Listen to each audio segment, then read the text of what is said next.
Breaking news, Luka Doncic has agreed to a 3-year, $165 million extension with the Los Angeles Lakers. Welcome into this breaking news edition of the Lakers Report by Chat Sports. The Lakers get their biggest move of the offseason out of the way. We're going to break down the full details here of the Doncic extension, what it means for the Lakers going forward, all of that and more coming up. But before we do that, this is why you hit that subscribe button, because when the Lakers make a move, we have you covered. We're always covering all of the latest Lakers news and rumors, and something as big as this, you know we're going to have you covered right here on the Lakers Report.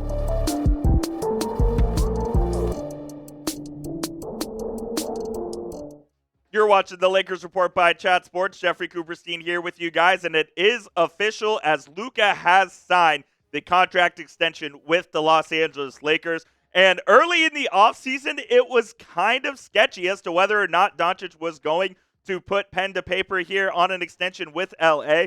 But as time went on, it feels like him and the front office got to work, hammered out all their differences, and they were able to come to an agreement on an extension to keep Luka in Los Angeles for the foreseeable future. And this is mission accomplished for Rob Pelinka and the Los Angeles Lakers. The Lakers made a bunch of solid moves this offseason. You can talk about DeAndre Ayton. You can talk about Jake LaRavia. You can talk about Marcus Smart. You can talk about Adou Thiero. This was the number one move LA had to make this offseason. This was their A, B, and C priority, to the point where they kind of even brushed LeBron James off to the side, said, we're not giving you an extension. So LeBron opts into the final year of his contract, and we know now that this will be the final year he is playing in the purple and gold. This was the Lakers' top priority this offseason, to get number 77 under contract for the foreseeable future, and they did just that.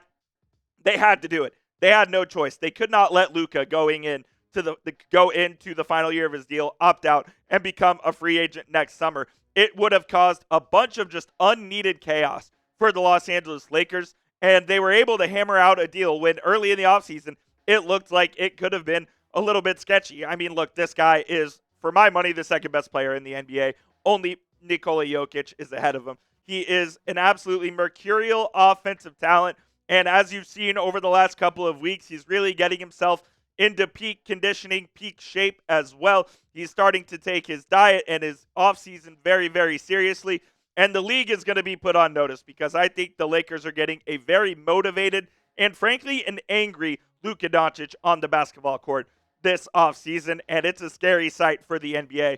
He's got his money now, and he's going to be in shape. Hopefully he can stay healthy for the rest of this season and put together a special year. I think Luka can win MVP this season, man, and it could get really, really fun around Hollywood during the 25-26 NBA season. I think you're getting a guy who is going to put the league on notice, even if he hasn't already. And this, to me, really does signal a passing of the torch of the Lakers franchise from LeBron James to Luka. You obviously have had, the Lakers are the most storied franchise in NBA history. You've gone from the likes of Jerry West to Kareem Abdul-Jabbar to Magic Johnson to Shaq to Kobe and now to LeBron. And now you're passing it off to Luka, who, when it's all said and done, very well could be among one of the top 15, maybe even 10 best players to ever play NBA basketball. And I know he's already 26, and he's done some things in the league that have never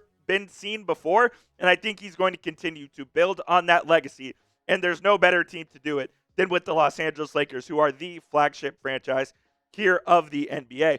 We can also take a look at some of the other moves the Lakers have made around Luka this offseason, and I do think all of these moves were made with Luka in mind. DeAndre Ayton signed that 2-year, $16 million deal with the Lakers this offseason, and Marcus Smart signed a 2-year, $11 million contract with LA.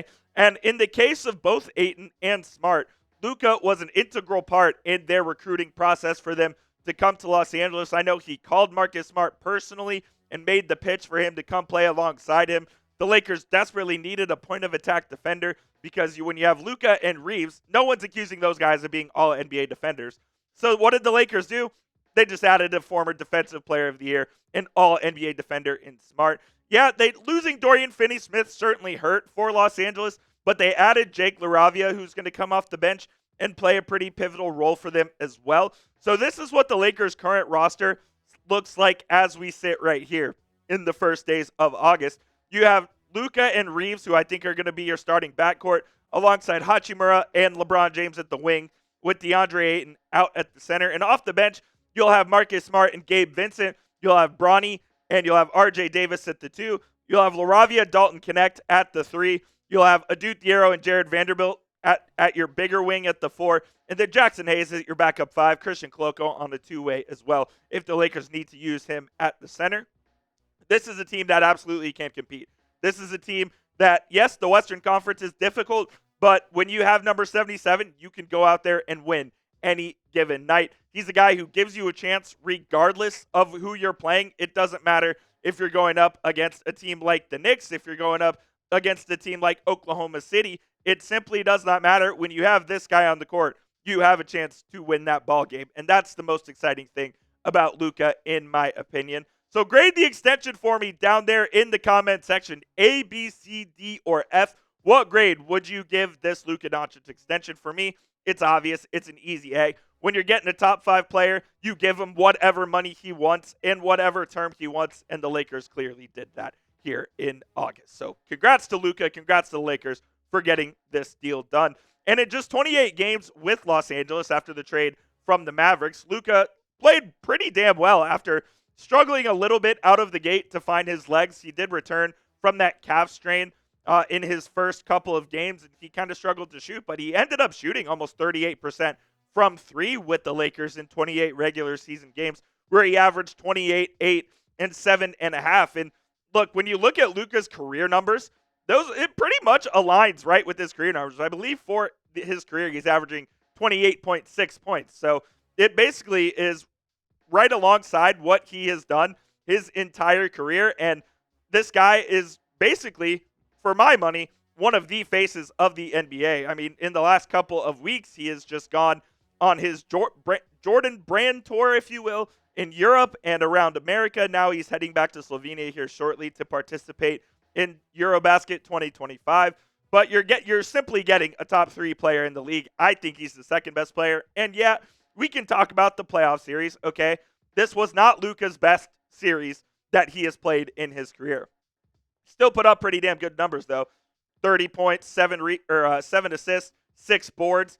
Didn't shoot it great, didn't play great defense. And I think as a whole, the Lakers were just kind of ready for their season to be over. They were kind of ready to go make these offseason moves, and they were ready to set themselves up for success here in the future. And I think Luka will be the first one to tell you that he just didn't play as well as he could have in that playoff series. I think I gave him like a B-, and a B- series for Luka still means he's averaging 37.5, and not the best efficiency either. But I hope that him playing with Slovenia here in the next couple of months, where he's going to go on a tour with to go play in Eurobasket, where he's going to play with some of his best friends, and he's going to be playing competitive basketball. I mean, guys, these games, I hope you'll end up getting to watch. They're very competitive. Like, these are not preseason exhibition games. These games count, and these guys are playing. You have Jokic playing for Serbia. You have Giannis playing for Greece. Like, all of the best European players are playing in this tourney. So they're going to take it very seriously, and hopefully that allows Doncic to stay in shape, to continue his body transformation that he's been going through over the summer, and will get some much-needed hoops under his legs here right before the season starts, because, like I said earlier, the Lakers have a big road ahead of them this season, but it starts and ends with number 77, Luka Doncic. So I'm very glad Rob Pelinka, the Lakers, Bill Duffy, and all parties involved were able to come to an agreement to keep Luka in LA. All right, now that he is under contract here for the long term, will Luka win a title in Los Angeles with the Lakers? If you think he will, type Y for yes. If you think he won't, type N for no down there in the comment section. That will do it for today's breaking news edition of the Lakers Report, guys. Appreciate you for tuning in. And of course, as promised, we have you covered with all of the latest Lakers news. So hit that subscribe button. And if you haven't already, hit that thumbs up icon as well.